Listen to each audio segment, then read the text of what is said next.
Hi, girls. If you would, please follow along with me on the notes handout, and we're going to start on page 2. It doesn't have this map that you see in front of you here on the screen in the video. It has a list of the different eras in the history of Western civilization. Our first unit of study is going to be the medieval, and you can see the list there on the top of page 2, historical eras of Western civilization in chronological order. You've got the ancient time periods of Western civilization, which are the foundations of Western civilization, being ancient Greece and Rome.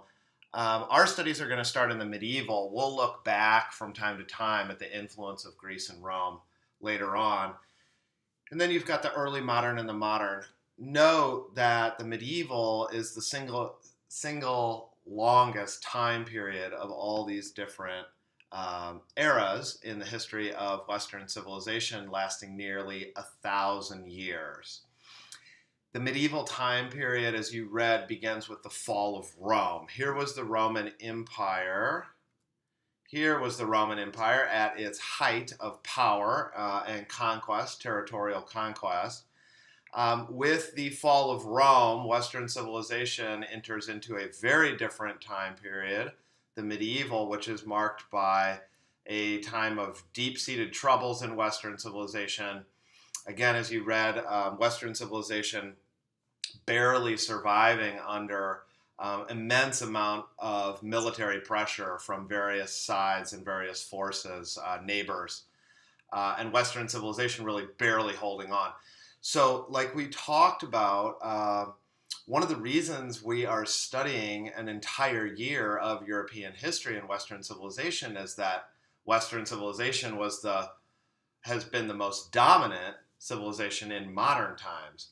But certainly historically, that is not true. You see that very clearly in the medieval era.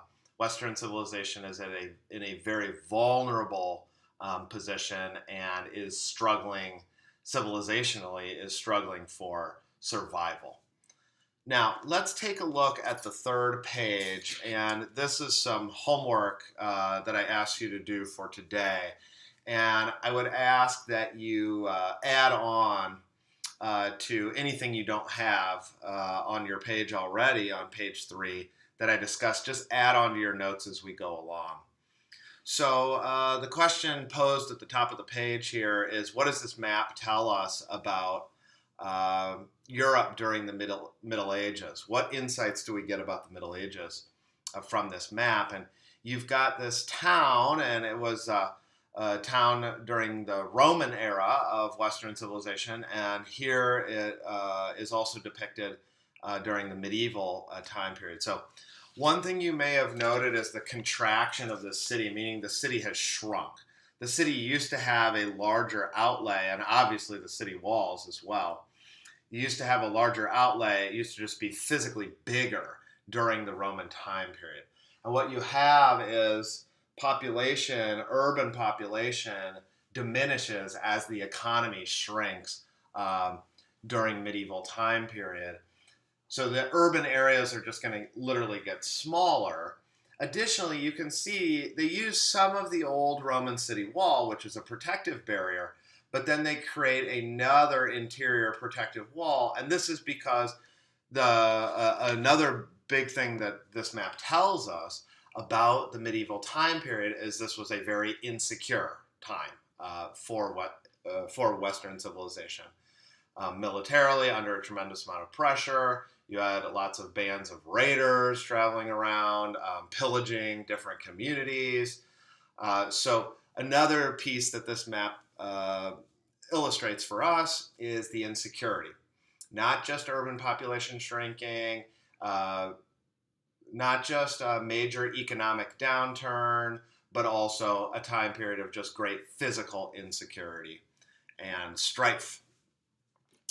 Additionally, you may have also noted the city streets in Rome are on a grid here, whereas the city streets in the medieval are all over the place. They're really kind of just pieced together on the fly. And they're kind of like a tangle or a web of streets. And what this tells us is during the medieval time period, in contrast to the Roman time period, you had a lot less government, central governmental planning.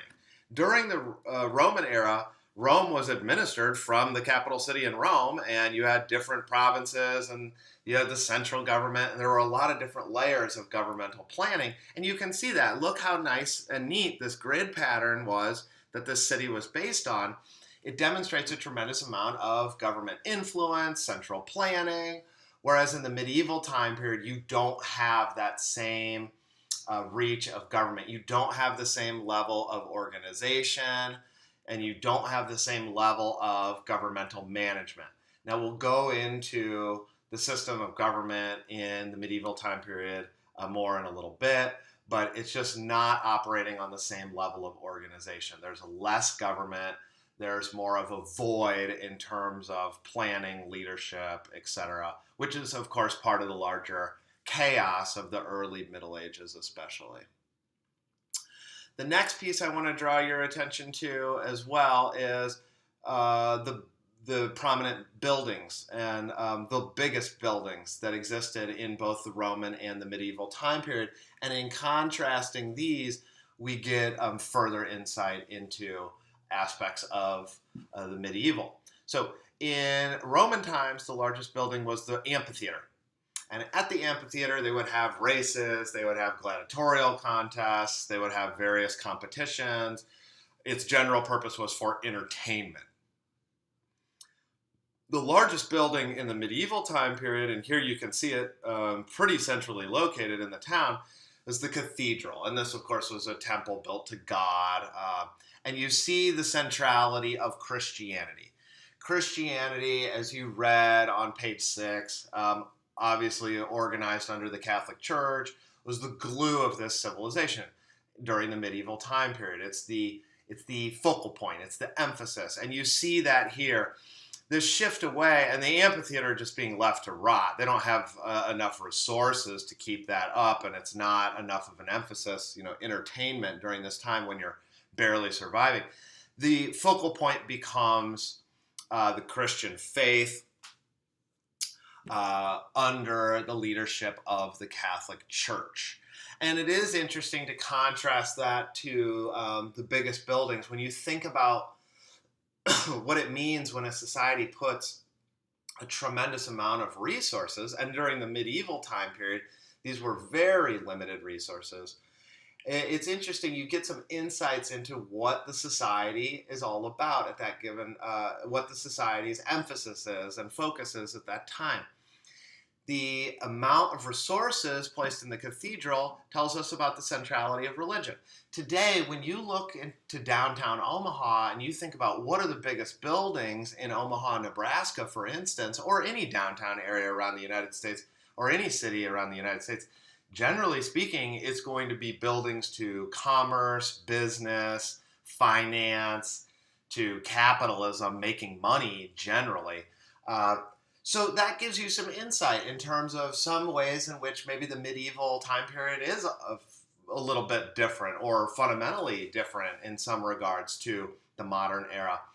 The types of architectural features and the function of the architecture tells us a lot about the emphasis and the priorities, the focus of a society or a civilization at a given time. Now, let's shift gears to, and you may have had some other answers on the third page, and that's all good. Obviously, just leave those. But those are the major pieces that I wanted to bring your attention towards as we look at this map together on page 3. Now, let's shift on over to page 6. And you all had obviously read the intervening pages 4, 5, and on to the 6th page. We've got some blank space kind of in the middle of page 6. So what, given the realities of the early Middle Ages, why would the Catholic Church's outlook and stewardship be of great appeal during this era? And this is just to reiterate some of the points at the very top of the page in the paragraph right above. But again, you want to jot down some pieces on page 6. The Catholic Church, as it says at the top, but it's worth reiterating, The Catholic Church holds Western civilization together during this time period. Again, Western civilization is under huge military pressure from the Islamic world, from the Vikings, from the Magyars, who today are known as the Hungarians. Western civilization is under enormous pressure, enormous strain. Life, of course, is very difficult during this time. And you have all sorts of other institutions breaking down. You don't have central government like you had during the Roman time period. Roman government has fallen and collapsed. Their empire has splintered apart into a tremendous amount of different little pockets and areas of political control. You don't have central political control. You don't have a functioning economic system during this time in terms of long-distance trade. But what you do have, and when we talked about what is a civilization, we talked about there might be some different there might be some different peoples, but over a certain area, and here's Western civilization during this time, over a given area, you have some commonality, you have some similarities. And the one institution, the one and only organization that provided the commonality, the common ground, the common reference point, belief system, etc., was the Catholic Church. The Catholic Church was the foundational institution of Western civilization in its medieval era, and it keeps the civilization together. It keeps the civilization on the same page, if you will. It maintains the commonality of belief, of custom, of language that a civilization needs to stay coherent, to continue to survive. So not only did the Catholic Church help to organize some military resistance to the immense pressure that Western civilization was under, but it also helps Western civilization to survive because it maintains the similarities, the continuities that exist across the land areas to all the different people living in Western civilization, but practicing within the context of the Catholic Church, practicing their faith, and maintaining, of course, core principles of faith as Catholics across the land area that is Western civilization during this time. The Catholic Church, known as the glue of Western civilization. The Catholic Church is the savior of Western civilization during the medieval time period, and it is the dominant institution. The largest landowner, the single largest landowner, the most influential institution, a center of learnedness, of literacy, etc. It is the one bond that keeps the civilization together during a very difficult time period in Western civilization's history. Again, to reiterate, this is obviously further proof when we're talking about the dire situation Western civilization is in during this time that Western civilization has not always been the dominant civilization on a world level. Clearly not. Okay, now what we're going to do, we're going to shift gears. You've got your homework assignment. I'm going to post in the homework section here, and also included in the email that I'm going to send you as well before class. And it is reading pages 7 through 11 and doing some additional assignments. And I'll post all that so it's real clear. And that's going to be due on Tuesday. What I want to do is I want to shift gears and talk a little bit about what we've got coming up next week. Now, here I've shifted to our dashboard page. I'm going to scroll up just a little bit. Here's our dashboard page. First, you have course materials. Then you've got the homework section. When you're viewing this video in class on Tuesday, I'll have posted the homework. On Monday, I'll have posted the homework for Tuesday. So I'm going to update this. But below the homework section, you've got our medieval Europe section. And what I want to bring your attention towards are the study guides here, study guide 1 and 2. Next week on Monday, we'll have our first test. It'll be on the medieval unit. Medieval unit is going to be kind of a little bit of a mini unit for us in some ways, in terms of it's going to be a shorter unit in terms of the amount of time we spend on it. After the medieval unit, we're going to be moving on to the Renaissance. What you want to do is you want to start typing up. You want to download the study guides here, and you want to start typing up your study guide as early as possible in advance of Monday. The key to the study guide for AP Euro is you want to be very thorough. Be very thorough, make connections between different parts of the study guide. I've provided 2 different study guides here. They're just 2 different formats. It's almost kind of like what you prefer. The second one I think is a little bit more comprehensive potentially. The first one is a little bit more of a list. So you can use both of these. I would use the second study guide to compile your answers, and I would cross-check it with the first one just to make sure you're including like all the big people, events, terms, etc. So take a look at these today while you're getting a chance. But what you want to do is you want to download these and you want to be very thorough, be very detailed. For AP Euro, kind of like the general rule is you want to read through everything for sure and try to integrate a high level of thoroughness and detail. Like generally, I mean, you kind of need to have a grasp of everything, like all the content.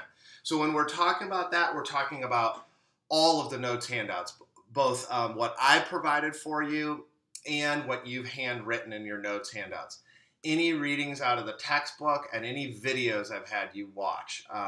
You want to integrate all of those into a very thorough, very detailed notes handout. And then obviously you need to spend some time processing that, making connections, memorizing, etc. in advance of the test. So that's why I will be giving you the study guides at the beginning of the units so you can work away at those throughout the unit. And you can kind of just be chipping away at that because that's obviously a big project. Now, for the study guides, I never collect the study guides. I'm not going to read over your study guide unless you ask me a question or something like this. I don't collect these. I don't grade the study guides. But you absolutely need to do a detailed, thorough job in advance, as far in advance as possible of the test to put yourself in the best position possible when you sit down for the test. Now, regarding the test, I'm going to talk about the specific test format on Thursday. So we'll talk through the format in more depth, what types of questions, how many, etc. questions you can expect on Monday. Our test, again, is going to be next Monday, the 28th of August. And again, here are the 2 study guides you have available to you to use. I would recommend typing up the study guide into the second of the 2 study guides, and then using the first one to make sure you've got all the terms, people, names, etc. You definitely want to type these. Do not try to handwrite these. Type them up. Make sure you've got it saved. Make sure you've got it backed up, etc. You want to be really thorough with these study guides because you're going to be using this study guide to study for your fall final exam. You're going to be using this study guide to study for your spring final exam. So we're talking about literally months and months down the road. And that's why you want to be real thorough, real well organized, very detailed, etc.